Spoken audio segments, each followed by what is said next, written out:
Halo teman-teman, ketemu lagi dengan saya Nur Yuli. Di video kali ini saya akan membahas tentang komponen-komponen dasar dari smartphone. Sebelum untuk mereview spek-spek dari berbagai merek dan berbagai tipe di dunia handphone, terlebih dahulu teman-teman harus tahu komponen dasar dari sebuah smartphone. Di sini akan saya jelaskan 7 komponen dasar dari smartphone. Komponen yang pertama yaitu layar. Komponen smartphone pertama, sebuah smartphone tidak dapat dikatakan smartphone apabila tidak memiliki layar. Untuk itu, layar menjadi komponen utama dari sebuah smartphone. Layar ponsel terbagi menjadi dua kategori, yakni LCD yang memakai teknologi IPS dan LED yang menggunakan teknologi AMOLED atau Super AMOLED. LCD sendiri merupakan salah satu jenis layar yang sudah populer di kalangan masyarakat, tidak hanya smartphone. Beberapa perangkat elektronik lain seperti televisi, tablet yang sering menggunakan teknologi ini. Asal dari singkatan LCD sendiri adalah Liquid Crystal Display. LCD memiliki kualitas yang bagus pada setiap gambar yang dihasilkan. Kelebihan dari layar IPS LCD pertama adalah biaya produksi jauh lebih murah ketimbang layar AMOLED. Sehingga smartphone dengan jenis layar IPS LCD umumnya juga dijual dengan harga yang relatif lebih terjangkau. Yang kedua, mampu memberikan warna yang lebih natural sesuai dengan aslinya. Yang ketiga, warna atau gambar bisa terlihat dengan jelas meski berada di bawah paparan sinar matahari secara langsung sekalipun. Yang keempat, tidak berpotensi menyebabkan burn-in atau bercak permanen pada layar, sehingga dapat digunakan dengan umur yang lebih panjang. Untuk kekurangannya, untuk layar IPS LCD yang pertama, kontras warna yang kurang begitu kuat. Contoh, warna hitam terlihat kurang pekat, warna putih terlihat kurang bersih. Yang kedua, lebih boros daya ketimbang layar AMOLED. Bagi smartphone, layar IPS akan mengalami peranan besar dari setiap baterai yang terisi. Yang ketiga, umumnya mempunyai layar yang lebih tebal ketimbang AMOLED. Untuk AMOLED sendiri ada beberapa kelebihan dan kekurangan. Untuk kelebihan layar AMOLED, yang pertama adalah kontras warna yang jauh lebih cerah ketimbang layar IPS LCD. Warna akan terlihat lebih pekat. Yang kedua, lebih hemat daya jika diukur secara kasar, maka daya penghematannya bisa mencapai 10 kali lipat dari penggunaan daya di layar IPS LCD. Yang ketiga, ketebalan layar yang lebih tipis ketimbang layar IPS LCD. Untuk kekurangannya, untuk layar AMOLED yang pertama, sangat mudah dan rawan terjadi burn-in jika digunakan dalam waktu lama. Sebagai contoh, ketika kita membuka aplikasi, maka bentukan ikon dari aplikasi tersebut bisa tertinggal. Yang kedua, biaya produksi yang mahal juga mempengaruhi harga jual dari smartphone. Sederhananya, smartphone dengan layar AMOLED akan mempunyai harga yang relatif lebih mahal ketimbang smartphone yang menggunakan layar IPS LCD. Komponen yang kedua yaitu baterai. Komponen smartphone yang kedua berikut ialah baterai. Baterai pada smartphone saat ini menjadi sebuah penilaian penting bagi para konsumen. Sebab ponsel kini dinilai dari seberapa besar kapasitas yang dihadirkan di dalamnya. Bahkan teknologi yang diusung di dalamnya juga menjadi fokus perhatian. Teknologi sekarang menggunakan lithium ion, baik itu baterai removable atau non-removable. Sekalipun sistem teknologi ini masih menjadi teknologi paling mutakhir. Baterai ion lithium sendiri itu adalah salah satu anggota keluarga baterai isi ulang. Di dalam baterai ini, ion lithium bergerak dari elektrode negatif ke elektrode positif saat baterai sedang digunakan dan kembali saat diisi ulang. Untuk removable atau disebut baterai yang bisa dilepas, dan non-removable itu yang biasa disebut baterai tanam. Komponen yang ketiga dari smartphone yaitu sistem on chip atau SoC. Komponen smartphone yang ketiga, kita sering mendengar istilah sistem on chip atau biasa disebut SoC, tapi untuk mengerti seperti apa struktur pengoperasiannya tidaklah mudah. Namun pada SoC kamu dapat menentukan CPU, GPU, modem LTE, prosesor layar, prosesor video, dan lain sebagainya. Saat ini, SoC diproduksi oleh beberapa perusahaan, antara lain Qualcomm, MediaTek, Samsung, Huawei, dan Apple. Semua perusahaan tersebut menggunakan arsitektur yang sama, yaitu ARM. Dengan arsitektur seperti ini, SoC menjadi bertenaga dan efisien saat digunakan pada smartphone. Sistem on-chip SoC adalah otak sebuah smartphone. Bentuknya berupa sebuah chip tunggal yang tertanam ke papan sirkuit utama atau biasa disebut mainboard. SoC seringkali disebut dengan istilah-istilah lain.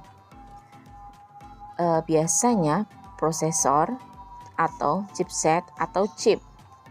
Banyak prosesor yang sedang dikembangkan oleh para produsen pada saat ini.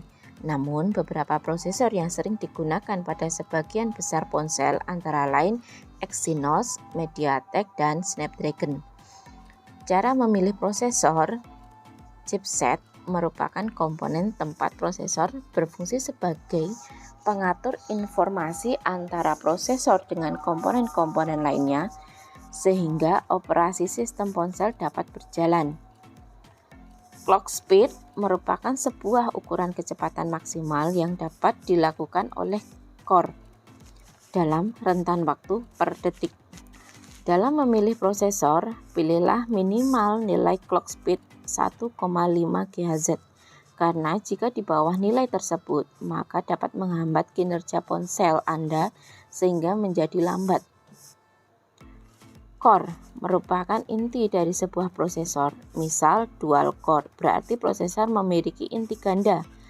Ada lagi quad core, berarti itu adalah 4 inti.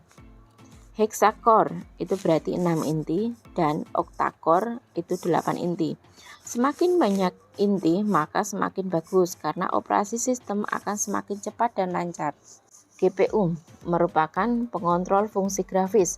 GPU atau Graphics Processing yang bagus akan mempengaruhi pada tampilan grafis pada ponsel yang lebih detail. Kinerja GPU dipengaruhi oleh jumlah core dan clock speed pada prosesor. Salah satu contoh MediaTek, GPU lebih rendah sehingga prosesor menggunakan RAM yang lebih sedikit dan lebih sedikit variasi, lebih fokus kelas menengah hingga atas. Bahkan pada tahun 2018 hanya merilis seri Helio P saja. Snapdragon, prosesor mampu merender grafis sehingga memberikan tampilan visual yang lebih halus. Namun lebih banyak memakan RAM dan lebih banyak variasi dan selalu update varian pada prosesor terbarunya. Untuk memilih, pilihlah GPU dengan clock speed tinggi minimal 500 Hz. Pilihlah juga GPU dengan jumlah core yang banyak. Seperti halnya prosesor, jika dimilih, core dapat diartikan oleh huruf terakhir setelah tipe. Contohnya MP4, berarti core-nya ada 4. Pilihlah juga smartphone dengan sistem Android yang stabil. Contohnya Android customisasi oleh vendor seperti TouchWiz Samsung, MIUI itu Xiaomi, ColorOS itu punya Oppo, dan masih banyak yang lainnya. Android masing-masing vendor mungkin berbeda secara tampilan dan fitur, tetapi sistem tetap sama. Jangan pilih smartphone dengan spesifikasi tinggi namun maksimalisasi OS-nya buruk. Hal itu dapat mempengaruhi ke user experience dan performa yang buruk. Pilihlah Android yang dilengkapi dengan fitur yang menunjang kebutuhanmu, contohnya seperti double tap, wake, always on display. Komponen yang keempat yaitu memori dan penyimpanan. Tidak ada smartphone yang bisa berjalan dan hidup tanpa diberikan sebuah RAM dan penyimpanan di dalamnya. RAM sendiri kini sudah banyak yang menggunakan dengan teknologi LPDDR3 dan LPDDR4. Bahkan smartphone flagship kelas atas sudah menggunakan LPDDR4X. Untuk masalah penyimpanan, smartphone menyediakan memori internal yang saat ini kebanyakan terdiri dari 16 GB hingga 256 GB. Biasanya jika kamu memiliki penyimpanan 16 GB, maka biasanya cuma dapat digunakan sekitar 12-13 GB saja. Sebab itu digunakan untuk sistem operasi dan aplikasi pra-install. Komponen yang kelima yaitu modem. Komponen smartphone yang kelima ini seiring berjalannya waktu, smartphone dituntut untuk berinovasi lebih baik lagi. Makanya banyak vendor smartphone itu memberikan penawaran dengan modem terbaik yang bisa mereka sajikan. Modem ini digunakan untuk menangkap sinyal agar smartphone dapat terkoneksi dengan baik. Nah, karena sekarang eranya 4G LTE, maka beragam vendor smartphone tidak tanggung-tanggung untuk menyiapkan SoC dengan kategori modem terbaik. Pilihlah Android yang support LTE atau 4G, karena saat ini merupakan sebuah kewajiban agar koneksi internet tidak lemot. Lebih baik lagi jika support VoLTE agar dapat melakukan panggilan via LTE. Namun hati-hati juga dalam pemilihan ponsel 4G, karena 4G itu banyak jenisnya. Ada TTD, FDD, 4G Plus, dan sebagainya. Disinilah harus teliti. Banyak kasus ponsel 4G dan kartu juga sudah 4G namun tidak dapat menangkap sinyal 4G. Penyebabnya bukan lain karena sinyal di 4G tempat Anda itu tidak ada. Namun frekuensinya tidak dapat ditangkap oleh smartphone yang Anda gunakan. Selanjutnya, pilihlah 4G yang paling cepat karena LTE itu banyak kategorinya juga. Contohnya kategori 4 yang bisa tembus di 150 Mbps dan kategori 6 yang bisa tembus ke 300 Mbps. Semakin tinggi dan baru teknologinya, maka semakin cepat pula untuk Mbps-nya. Anda jangan terkecoh dengan ponsel luar yang murah yang biasanya tidak maksimal jika digunakan di Indonesia, kecuali Anda paham mengenai frekuensi yang digunakan agar bisa maksimal dan tidak roaming ketika digunakan di tempat Anda tinggal. Komponen yang keenam yaitu kamera. Komponen smartphone yang keenam ini, siapa sih yang masih mau membeli smartphone yang kameranya jelek? Tentu tidak. Nyaris tak ada pastinya. Nah, komponen smartphone yang sangat penting selanjutnya yaitu kamera. Jeruan ini terdiri dari sensor yang mendeteksi cahaya, lensa dan prosesor gambar. Kemudian ukuran sensor kamera juga penting loh. Apakah megapiksel itu penting dalam sebuah sensor kamera di smartphone? Di sisi lain, teknologi yang lagi menggila saat ini adalah dual kamera. Megapiksel Tentu sudah tak asing di telinga kita, bukan? Dengan megapiksel besar kita dapat mencetak foto yang besar juga. Selain itu, dengan megapiksel yang besar kita dapat menghasilkan gambar yang tajam dan tidak blur ketika di zoom. Namun, jangan berpatokan ke ukuran megapiksel yang besar. Contoh kasus kenapa S7 Samsung yang 12 megapiksel lebih baik dari Samsung S6 yang megapikselnya jauh lebih besar, yaitu 16 megapiksel. Tentu karena S7 dilengkapi teknologi 2 piksel dan sensor yang lebih baik. Kamera terbaik memiliki aparatur bukan lensa f1.7. Semakin kecil, semakin lebar, tentu lebih baik dari f1.9. Dan yang terakhir, perhatikan juga dukungan perekaman video.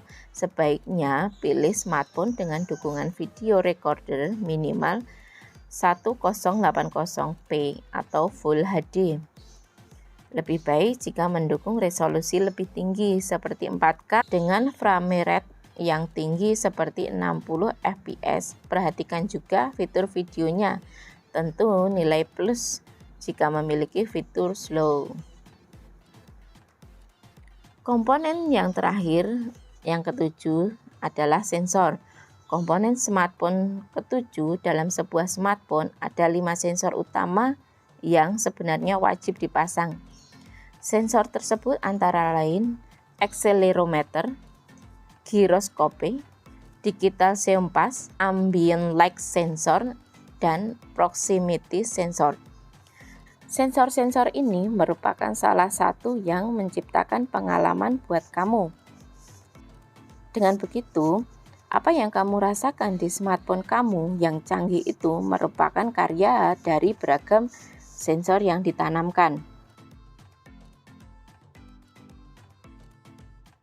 Bahkan, berkat sensor juga yang menjadi penentu apakah smartphone itu mahal atau tidak.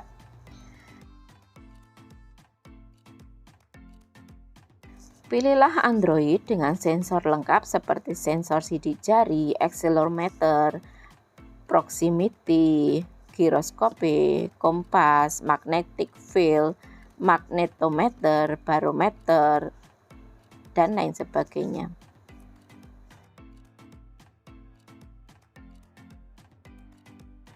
Sensor accelerometer merupakan salah satu sensor terpenting di ponsel pintar. Sensor ini berfungsi sebagai pendeteksi gerakan yang memanfaatkan pergerakan poros, sehingga dapat mengukur berapa langkah yang telah kamu tempuh meskipun kamu tidak menggunakan smartwatch atau gadget olahraga terpisah. Sensor proximity di smartphone berfungsi untuk pengaman layar. Sensor proximity di smartphone berfungsi untuk pengaman layar sentuh dari sentuhan yang tidak disengaja. Ini sangat berguna ketika kamu sedang melakukan panggilan di telepon. Untuk menghindari sentuhan saat ponsel menempel di telinga kamu, sensor ini akan mematikan fungsi touchscreen. Gyrosensor adalah sensor giro untuk menentukan orientasi gerak dengan bertumpu pada roda atau cakram yang berfungsi dengan cepat pada sumbu.